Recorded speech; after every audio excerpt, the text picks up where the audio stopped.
Assalamualaikum warahmatullahi wabarakatuh. Eh, Sebelum kita masuk ke materi, izin perkenalkan kelompok dulu. Nama saya Nici Putar Pratama, NPM 2478257, dan rekan saya. Nama saya Christian Dwi Putra dengan NPM 2478247. Dan saya Sandy Redita dengan NPM 2478263. Oke, pada slide pertama ini ditampilkan judul presentasi yaitu jejaring sosial atau social networking. Dan judul ini dipilih karena mencerminkan fenomena besarnya sedang dan terusnya berkembang dan dalam kehidupan masyarakat modern, khususnya di Indonesia ini, dan jejaring nasional, jejaring sosial atau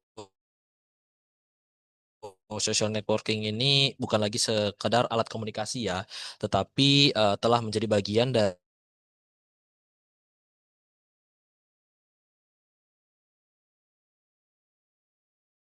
juga budaya. Saat ini, hampir ini itu tuh bersentuhan dengan jejaring sosial, mulai dari cara berkomunikasi dengan klien dan memperoleh sebuah informasi hingga melakukan sebuah transaksi ekonomi. Bahkan dalam banyak kasus yang ada terjadi di Indonesia misalnya itu tuh identitas seseorang di dunia ini, di dunia digital ini itu menjadi sangat penting dengan identitas yang di dunia nyatanya. Oleh karena itu, pentingnya kita untuk tidak hanya memahami jejaring sosial sebagai teknologi, tetapi juga sebagai ruang sosial yang memiliki aturan, nilai, dan juga etikanya. Dan tanpa pemahaman tersebut, pengguna jejaring sosial itu justru dapat menimbulkan berbagai masalah. Contohnya kayak penyalahgunaan data, terus juga ada konflik di sosial media, hingga bisa menjadi gangguan mental kesehatan seseorang. Dan pada presentasi kali ini, tujuannya adalah untuk memberikan pemahaman yang komprehensif mengenai konsep dasar jejaring sosial atau social networking, penerapannya dalam berbagai bidang, dan juga kehidupan serta isu etika dan regulasi yang menyertainya di Indonesia ini.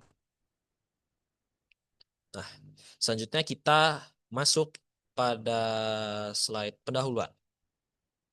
Jadi, pada slide pendahuluan ini kita diperkenalkan dengan sebuah hmm, perubahan besar dalam pola komunikasi di manusia yang ada di dunia ini dan di era digital sekarang. Dan kutipan dari Simon Mainwaring itu menegaskan bahwa media dan konsumen itu tidak lagi bersifat pasif, melainkan aktif dalam menciptakan dan mendistribusikan konten. Dan di masa lalu, masyarakat itu dulu tuh hanya menerima informasi dari media massa.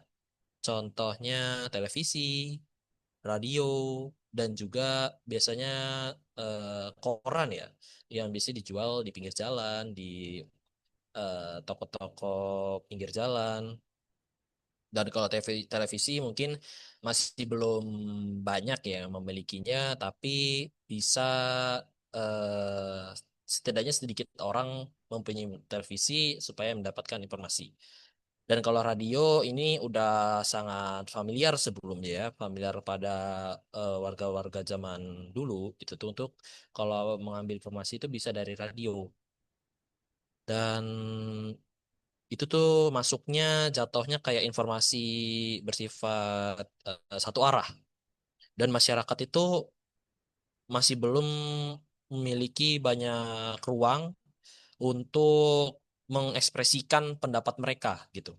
Jadi namun kehadiran media sosial ini itu telah mengubah mengubah dari paradigma tersebut secara drastis. Saat ini setiap individu itu dapat menjadi produsen informasi melalui unggahan komentar, berbagai konten. Kalau unggahan komentar tadi mungkin kayak misalnya kalian berkomentar di sosial media kayak di TikTok, Instagram, Facebook, dan kalau berbagi konten juga biasanya ya di platform seperti itu. Bisa juga YouTube, Instagram, TikTok, dan juga lain-lain. Dan juga pengguna media sosial itu ikut membentuk opini publik mereka. Dan media sosial juga menjadi ruang interaksi sosial di mana nilai norma dari budaya itu saling berinteraksi dan berkembang. Selain itu, media sosial juga tuh berkembang menjadi ruang ekonomi. Contoh pada misalnya Indonesia ini ya, di dunia seperti kayak Waleno itu menunjukkan bagaimana jejaring sosial itu dapat menjadi sarana belanja.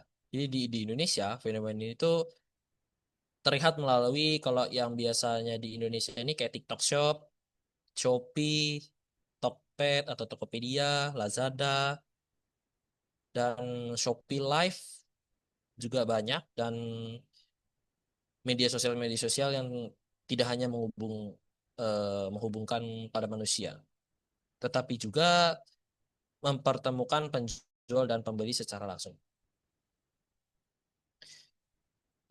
Selanjutnya kita masuk konsep dasar jejaring sosial. Di jejaring sosial atau social networking website ini merupakan platform digital yang memungkinkan si pengguna itu membuat kayak profil atau gambar mereka, terus membangun jaringan koneksi kepada orang lain, itu serta memberi interaksi melalui berbagai bentuk konten. Dan profil si pengguna device-nya itu menjadi representasi identitas digital yang mencerminkan diri si orangnya tersebut di dunia maya. Dan kalau di Indonesia, itu jumlah pengguna media sosial itu mencapai sekitar 160 juta orang atau lebih dari 60% populasi yang ada di Indonesia ini. Jadi angka ini menunjukkan bahwa jejaring sosial itu telah menjadi kebutuhan primer, bukan lagi sekedar pelengkap saja. Dan tujuan si pengguna sosial ini sangat beragam. Sebagian orang itu biasanya menggunakan kayak untuk berkomunikasi. Misal kalau kita itu mau komunikasi sama keluarga yang jauh dari rumah, terus juga kepada dosen, mungkin kalau mau mengumpulkan tugas, dan juga kepada teman-teman kalau ingin bermain. Dan sebagai untuk hiburan, itu tuh kayak biasanya kalau untuk anak cowok itu dia bermain game dan kalau untuk cewek juga bisa untuk bermain game seperti itu dan dan juga bisa sebagai untuk pendidikan. Nah, kalau untuk pendidikan ini kayak misalnya aplikasi Zoom ini, jadi kita bisa berinteraksi kepada guru atau dosennya untuk belajar gitu. Dan sebagai lagi itu untuk kegiatan ekonomi. Jadi dia bisa untuk kayak kita itu berjualan ya kayak Shopee Live atau TikTok Live itu dia bisa untuk apa namanya di dalam jaring sosialnya ini.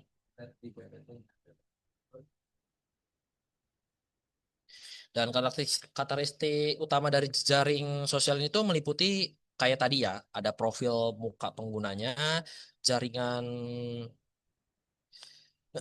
jaringan pertemanan juga ada di situ di fitur berbagi konten dan juga serta berinteraksi secara real time. Dan platform seperti kayak Facebook, tadi ya Facebook, Instagram, LinkedIn juga bisa, TikTok itu dan Pinterest untuk mendownload sebuah gambar itu memiliki fokus dan fungsi yang berbeda-berbeda. Namun semuanya itu bertujuan untuk berhubungan dengan pengguna dalam ruangan digital. Dan di sebelah kanan ini kalian bisa lihat ada Facebook. Facebook ini merupakan platform jejaring sosial terbesar di Indonesia dengan jumlah penggunanya sekitar 119 9 juta orang. Jadi meskipun banyak platform baru yang bermunculan, itu Facebook itu tetap sekarang tuh masih yang bertahan gitu karena kemampuannya itu menyesuaikan dirinya itu dengan kebutuhan si penggunanya. Dan Facebook itu digunakan untuk berbagai kepentingan, mulai dari eh, komunikasi secara pribadi ya kepada face to face kepada orang, kalau orangnya jauh, terus juga membutuhkan komunitas. Biasanya di Facebook itu ada banyak kayak komunitas jual beli barang di Bandar Lampung, Lampung Barat, dan lain-lain. Banyak di situ.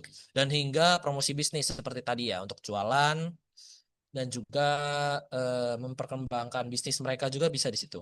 Dan banyak UMKM di Indonesia itu memanfaatkan Facebook karena mudah cara penggunaannya.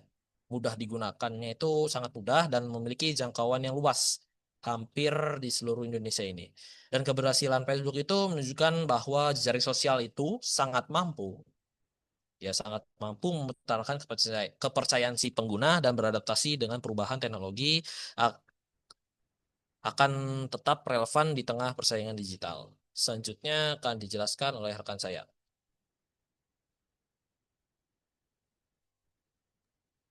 Oke, selanjutnya di sini yaitu penerapan bisnis dari jejaring sosial. Nah, pada bagian penerapan bisnis jejaring sosial ini itu jadi di bagian jejaring sosial ini telah berkembang menjadi salah satu alat yang paling strategis dalam dunia bisnis modern. Nah, perusahaan ini tidak lagi hanya mengandalkan sebuah media konvensional seperti televisi, radio, atau baliho untuk mempromosikannya. Nah, produk dan jasanya. Untuk saat ini, itu media sosial juga menjadi ruang utama di mana interaksi antara produsen dan konsumen terjadi secara langsung, cepat, dan personal. Nah, salah satunya juga keunggulan utama jejaring sosial dalam bisnis adalah kemampuannya menjangkau konsumen secara spesifik melalui teknologi pengelolaan data. Platform media sosial itu mampu mengumpulkan sebuah informasi mengenai usia, lokasi, minat, hingga kebiasaan pengguna. Nah, jadi data inilah yang kemudian dimanfaatkan dalam strategi sosial network advertising. Nah, di mana iklan disesuaikan dengan karakteristik target pasar. Nah, jadi dengan cara ini ya, promosi itu menjadi lebih efektif karena ditunjukkan kepada audiens yang benar-benar relevan. Nah, selain itu juga terdapat direct advertising, yaitu iklan yang muncul langsung di beranda pengguna dalam bentuk konten bersponsor. Nah, iklan ini dirancang menyerupai konten biasanya itu agar tidak terasa memaksa. Lalu selanjutnya ada brand network advertising. Nah, di bagian ini strategi pemasaran yang memanfaatkan sebuah rekomendasi dari jaringan pertemanan.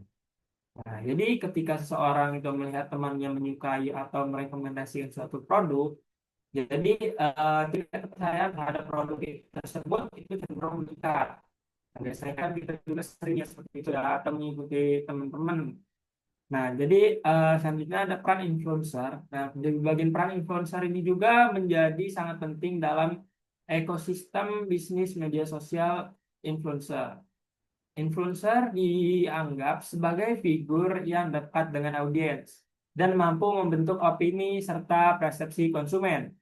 Nah, jadi untuk direkomendasikan dari influencer seringkali dianggap lebih jujur dan meyakinkan dibandingkan iklan tradisional.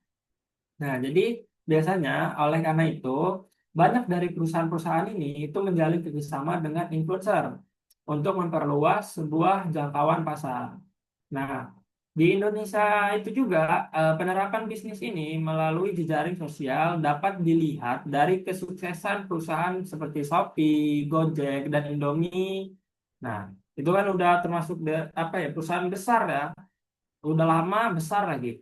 Lalu untuk Shopee itu biasanya memanfaatkan di bagian media sosial untuk promosi besar-besaran, untuk tampaknya interaktif. Nah, kalau untuk Gojek ini sendiri itu biasanya menggunakan media sosial untuk membangun citra sebagai perusahaan yang dekat dengan masyarakat.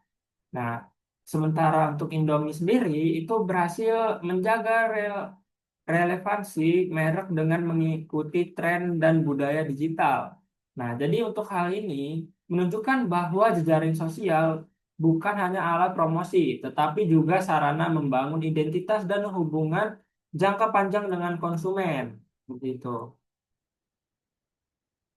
Mungkin bisa lanjut ke slide selanjutnya.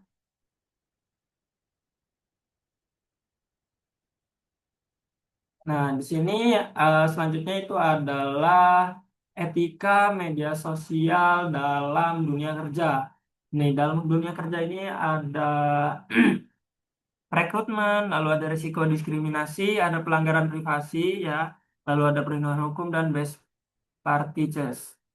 Oke, selanjutnya apa yang pertama di sini saya akan menjelaskan dulu penggunaan dari media sosial dalam dunia kerja. Nah, di bagian sini kita itu membawa banyak manfaat ya. Tetapi juga kita itu bisa menimbulkan tentangan etika yang serius. Nah, jadi salah satu praktik yang semakin umum dilakukan oleh perusahaan itu biasanya adalah apa, penggunaan dari media sosial tersebut. Itu sebagian alat tambahan dalam proses rekrutmen dan seleksi karyawan. Nah, perusahaan itu sendiri dia seringkali menelusuri akun dari media sosial calon karyawan untuk mendapatkan gambaran tentang kepribadian dari perilaku mereka. Namun, di bagian ini itu menimbulkan sejumlah personal etika informasi yang terdapat di media sosial bersifat pribadi dan seringkali tidak berkaitan langsung dengan kompetensi profesional untuk seseorang. Jika informasi tersebut digunakan sebagai dasar penilaian, maka terhadap resiko diskriminasi berdasarkan usia, gender, agama, perdagangan politik, atau gaya hidup. Nah, selain itu juga pelanggaran privasi ini menjadi isu utama. Banyak pengguna tidak menyadari bahwa unggahan lama di media sosial itu dapat diakses dan digunakan oleh pihak lain di luar konteks aslinya. Nah, jadi hal ini itu dapat merugikan individu, terutama jika informasi tersebut disalah disalahartikan atau digunakan tanpa melalui izin. Nah, jadi dalam dunia kerja, etika ini juga penggunaan media sosial yang harus perlu kita perhatikan juga, didasarkan kepada prinsip dan keadilan, lalu transparansi dan penghormatan terhadap hak individu. Nah, perusahaan seharusnya hanya menggunakan informasi yang relevan dengan pekerjaan dan tidak melanggar batas privasi. Tanpa penerapan etika yang jelas, pengguna media sosial justru dapat merusak kepercayaan antara perusahaan dan karyawan. Seperti itu. Kita lihat lagi ya. Mungkin slide selanjutnya bisa kita lihat di bagian mana?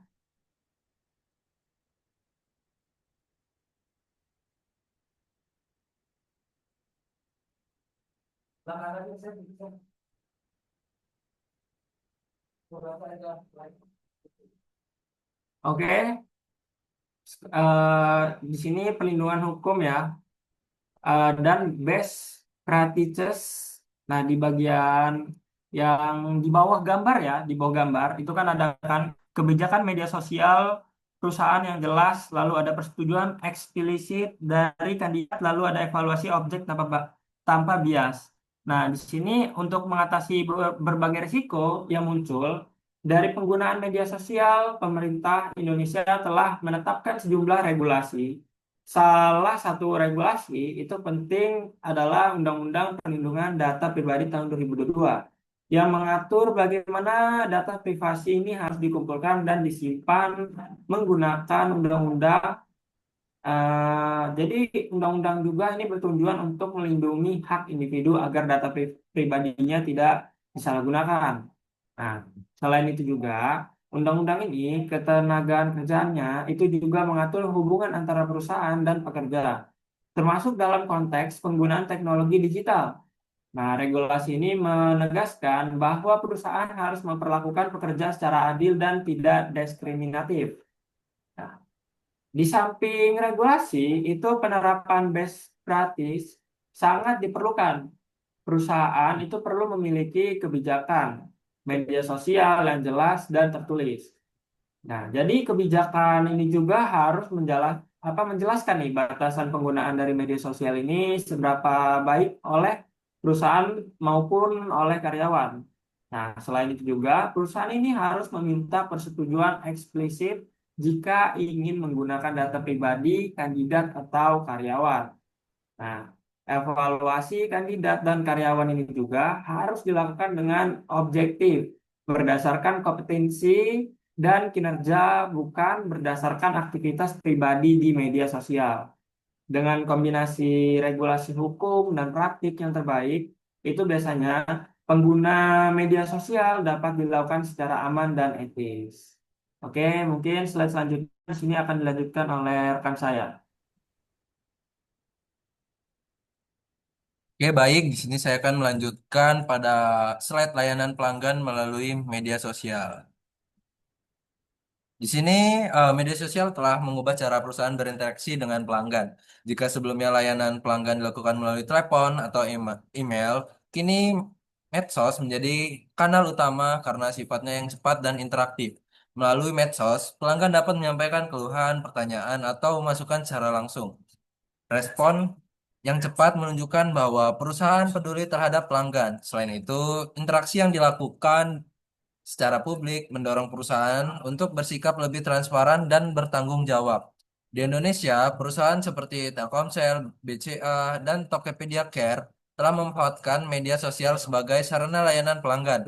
Mereka menyediakan akun khusus untuk menangani keluhan dan pertanyaan pelanggan. Praktik ini tidak hanya meningkatkan kepuasan pelanggan, tetapi juga membangun citra positif perusahaan di mata publik. Namun, layanan melalui media sosial juga menuntut kesiapan SDM dan sistem yang baik. Tanpa pengelolaan yang tepat, interaksi negatif dapat menyebar dengan cepat dan merusak reputasi perusahaan. Manfaat utamanya apa? Jadi, di sini penggunaan media sosial dalam layanan pelanggan memberikan berbagai manfaat strategis. Salah satunya manfaat utama adalah peningkatan loyalitas pelanggan. Pelanggan yang merasa didengar dan dihargai cenderung memiliki hubungan jangka panjang dengan perusahaan. Selain itu, media sosial memberikan wawasan langsung tentang kebutuhan dan keluhan konsumen. Perusahaan dapat memantau komentar dan percakapan untuk memahami tren dan preferensi pelanggan. Hal ini memungkinkan perusahaan melakukan perbaikan produk dan layanan secara berkelanjutan. Mungkin dari sisi biaya, layanan pelanggan melalui media sosial relatif lebih efisien dibandingkan layanan seperti konvensian. Nah, satu akun media sosial dapat melayani banyak pelanggan sekaligus sehingga mengurangi kebutuhan sumber daya yang besar. Mungkin next slide. Nah, di slide selanjutnya ini kita akan membahas social shopping websites. Jadi, eh, gimana sih konsep social shopping ini? Ya, jadi konsepnya yaitu menggabungkan aktivitas belanja online dengan jejaring sosial. Dalam jejaring sosial, dalam social shopping ini, konsumen juga tidak hanya membeli produk, tetapi juga berinteraksi dengan penjual dan semua konsumen melalui komentar, ulasan, dan siaran langsung. Lalu pengalaman belanja menjadi lebih menarik karena konsumen merasa terlibat secara sosial. Namun, di balik kemudahan tersebut muncul isu terkait etika ya, penggunaan data pengguna. Informasi perilaku belanja seringkali dikumpulkan dan digunakan untuk pemahaman yang jelas dari pengguna. Oleh karena itu, transparansi ini dan perlindungan data menjadi lebih baik dalam aspek penting untuk pengembangan sosial shopping. Ini ada TikTok Shop di Indonesia ya. TikTok Shop merupakan contoh nyata bagaimana jejaring sosial mampu mengubah perilaku belanja masyarakat melalui fitur live, lalu konsumen dapat melihat produk secara langsung, terus berinteraksi dengan penjual dan melakukan pembelian dalam satu platform. Tingginya tingkat partisipasi ini menunjukkan bahwa interaksi sosial memiliki pengaruh besar terhadap keputusan pembelian. Namun, fenomena ini juga menimbulkan kekhawatiran terkait konsumsi impulsif dan manipulasi psikolog konsumen. Mungkin next slide, kita akan masuk ke dalam isu etika cyberbullying dan cyber stalking ya pada jejaring sosial. Mungkin cyberbullying dan cyberstalking merupakan isu yang paling serius di era digital ini. Dampaknya tidak hanya bersifat sosial, tetapi juga psikolog, seperti kecemasan dan depresi. Remaja menjadi kelompok yang paling rentan terhadap perundungan digital. Nah, regulasi hukum memang penting, tetapi pencegahan yang efektif memerlukan literasi yang digital dan kesadaran bersama. Next selanjutnya, di sini ada etika pada jaring sosial. Isu di sini kita lihat ya, di sini ada regulasi konten dan konten seksual ya.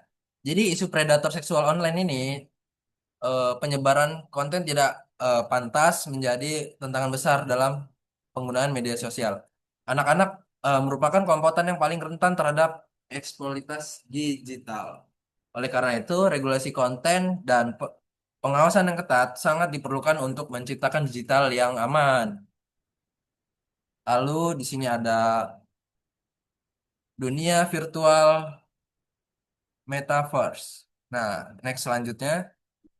Oke, Metaverse membuka peluang ekonomi baru melalui aktivitas virtual. Namun, dunia virtual juga membawa tantangan etika, seperti kejahatan digital dan kecanduan. Tanpa regulasi dan literasi digital, Metaverse berpotensi menciptakan masalah sosial baru di masa depan.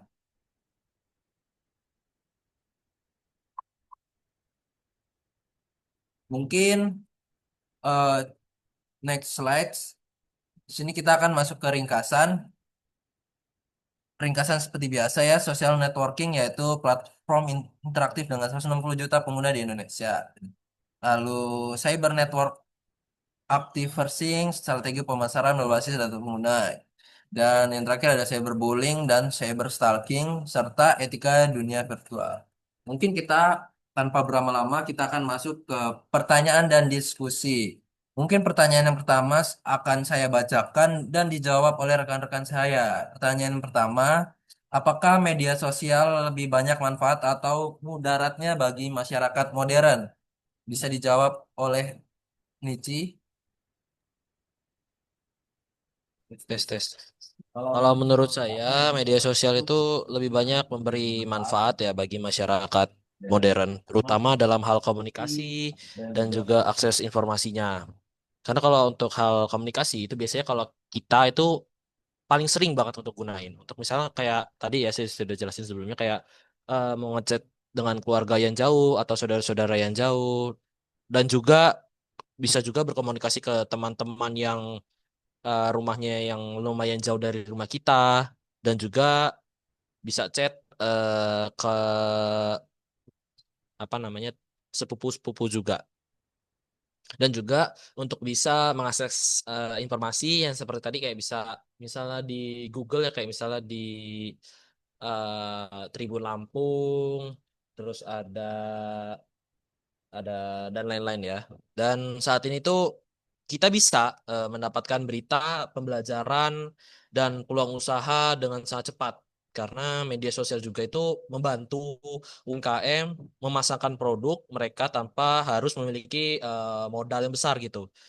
Dan saya ingin menambahkan ya sebenarnya media sosial ini juga tuh membuka ruang partisipasi publik di mana masyarakat itu dia bisa menyampaikan pendapat dan aspirasi aspirasi mereka itu secara langsung di media sosial atau eh, platform-platform yang lain. Itu untuk saya. Mungkin bisa tanggapannya untuk Sandy. Oke. Mungkin untuk menurut saya ya, di bagian apakah media sosial itu lebih banyak manfaat atau mudaratnya lebih bagi masyarakat modern. Nah, menurut saya, nah mungkin di sini, namun menurut saya media sosial juga membawa banyak dampak negatif ya. Nah, penyebaran hoaks itu juga apa makin luas. Lalu ujaran kebencian dan cyberbullying menjadi masalah serius. Nah, jadi banyak orang juga yang mengalami kecanduan di media sosial. Nah, jadi dampaknya ini banyak pada kesehatan mental dan hubungan sosial di dunia nyata. Nah, jadi saya di sini ingin menekankan bahwa tanpa kontrol dan literasi digital, media sosial bisa lebih banyak membawa mudarat daripada manfaat. Siap dulu soal nomor dua lu jawab tanya. Nah, di sini coba saya ingin bertanya, eh, perlukah etika digital itu diajarkan di sekolah?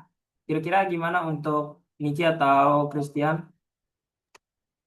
Kalau menurut saya, digital tuh sangat perlu, sangat penting diajarkan di sekolah-sekolah. Misal diajarkan dari SD atau dari SMP. Karena sejak usia dini itu siswa-siswa itu sudah aktif, masa-masa aktif. Jadi dia sering menggunakan internet dan media sosial pada satu kalau seperti itu. Dan tanpa pemahaman etika itu tuh bisa aja mereka tuh beresiko terlibat dalam misal cyberbullying ya. Jadi cyberbullying tuh lebih ke suatu hate ya, satu ujaran kayak dibully lah, kayak perundungan tapi dia di sosial media. Dan bisa juga penyalahgunaan data pribadi, kayak misalnya data kalian itu dipakai untuk misal untuk penipuan atau data kalian itu untuk diperjualbelikan dan juga bisa menyebarkan informasi palsu seperti hoax gitu. Dan saya ingin menambahkan pendidikan etika digital itu dapat membantu ya, membantu mahasiswanya memahami batasan-batasan antara kebebasan berinteraksi dan juga tanggung jawab sosial. Mungkin teman-teman lain yang bisa tambahin. Oke, mungkin saya mengapresiasi ya pendapat dari Nietzsche. Mungkin saya akan tambahkan sedikit saja bahwa pendapat saya ini di etika digital ini perlu diajarkan ya, karena sekolah tidak hanya mengajarkan pengetahuan akademik, tetapi juga membentuk karakter di era digital. Karena karakter tersebut harus mencakup sikap bertanggung jawab dalam menggunakan teknologi. Nah, menurut saya juga kemampuan teknis tanpa etika justru berbahaya, karena teknologi banyak akan bisa disalahgunakan. Mungkin pertanyaan yang ketiga saya akan tanyakan ke Mas Nici saja ya. Apakah aktivitas di metaverse perlu diatur seperti dunia nyata? Kalau Kalau menurut menurut saya, saya aktivitas di aktivitas di metaverse itu metaverse itu perlu perlu diatur. diatur. Karena Karena kalau nggak kalau nggak diatur, diatur dampaknya itu dampaknya dia itu dia bisa bisa rata rata gitu, gitu, terutama terutama dalam hal dalam hal ekonomi ekonomi dan dan juga juga keamanan. keamanan. Dan di Dan di dalam dalam metaverse itu metaverse itu terdapat terdapat transaksi transaksi digital digital ya, ya. gitu. Ada juga interaksi sosialnya dan bahkan potensi kejahatan seperti kayak penipuan dan pelecehan itu bisa terjadi. Dan saya menambahin lagi mungkin kayak tanpa aturan yang jelas ya, kalau tanpa bikin aturan yang jelas itu pengguna itu bisa bisa banget dirugikan dan mendapatkan dampak kejahatan seperti yang saya bilang tadi. Cukup. Ya, mungkin saya akan menambahkan sedikit lagi ya, karena sudah bagus untuk tanggapan dari Nici. Saya juga setuju ya bahwa regulasi ini diperlukan banget gitu. Tetapi eh, menurut saya juga tidak semua aturan di dunia nyata ini bisa langsung diterapkan di metaverse ini. Dunia virtual juga memiliki karakteristik yang berbeda dan terus berkembang. Nah, jadi harus bersifat fleksibel agar tidak menghambat inovasi dan perkembangan teknologi. Mungkin bisa ditutup oleh Nici. Oke, itu tadi pertanyaan diskusi dari kelompok kami dan juga presentasi dari topik-topik yang sudah kami jelaskan. Sekian dari kelompok kami akhiri. Wassalamualaikum warahmatullahi wabarakatuh.